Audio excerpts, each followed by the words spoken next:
Lively claimed that this recording made her fear for her life.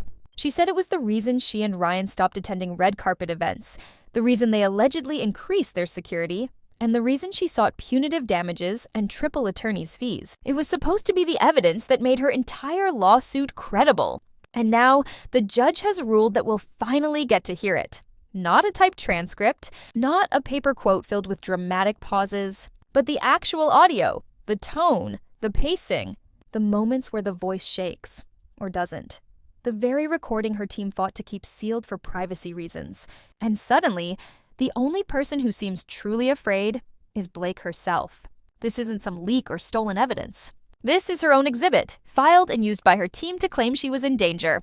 But the moment the court said, "Okay, let the public hear it," her lawyer started panicking like they'd just been handed a live microphone. According to court filings, the person who recorded the conversation is a woman. She secretly taped a discussion with Steve Sowitz, the billionaire co-owner of Wayfarer.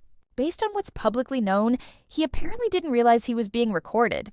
This allegedly happened in California, where recording someone without their consent can be illegal. Yet instead of keeping it out of evidence, Blake's team filed it as part of her damages claim. They didn't want the full tape released, just short excerpts, edited lines, and hand-picked quotes inserted into court filings without any real context. Then they argued the rest shouldn't be made public because the woman who recorded it wanted to remain anonymous. She used the tape to craft a narrative, then begged the court to keep everyone else from hearing it. She made it the centerpiece of the case, then tried to lock the gallery doors. If that recording was truly as incriminating as Blake implied, she wouldn't be hiding it. She'd be teasing it on Instagram stories, linking to it in press releases with dramatic captions like, "This is why we're afraid." But now that it's been unsealed, her team suddenly wants it buried. She's not acting like someone who dropped a bomb. She's acting like someone who dropped a prop and hoped nobody noticed. Here's what's telling. Steve Sowitz didn't ask to seal the recording. His team wanted it public. He said, "Might play the whole thing." That's not how someone acts if they were making threats. It's how you act when you're tired of being misrepresented by someone who thinks a few selective quotes and emotional framing can substitute for truth. So why didn't Blake want it released? Maybe because the so-called threat doesn't actually sound like one. Maybe the woman recording it guided the conversation. Maybe the quotes only sound alarming when they're cropped, bolded, and surrounded by paragraphs of emotional spin. The judge ruled that the public's right to hear the full tape outweighed any privacy concerns, rejecting the argument that the recorder's identity needed protection. In simple terms, if you're going to use something as evidence, don't be shocked when people want to verify it. And now that it's about to be heard, Blake has no choice but to brace herself.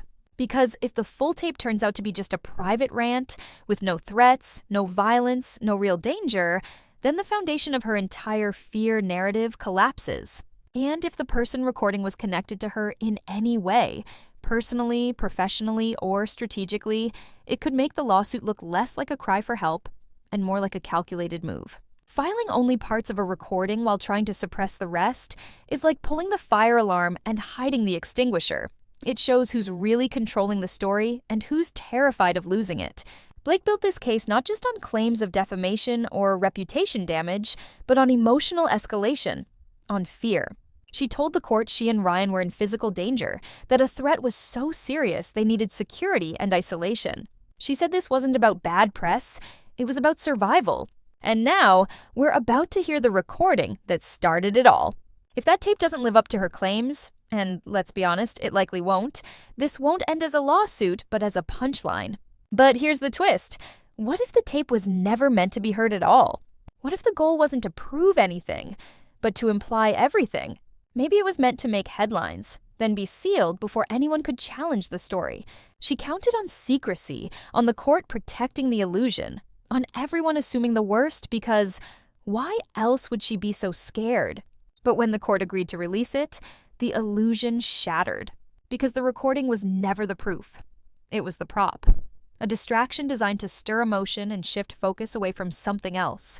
And maybe that's been her strategy all along, to create tension, keep people guessing, and steer attention away from the cracks forming in her credibility.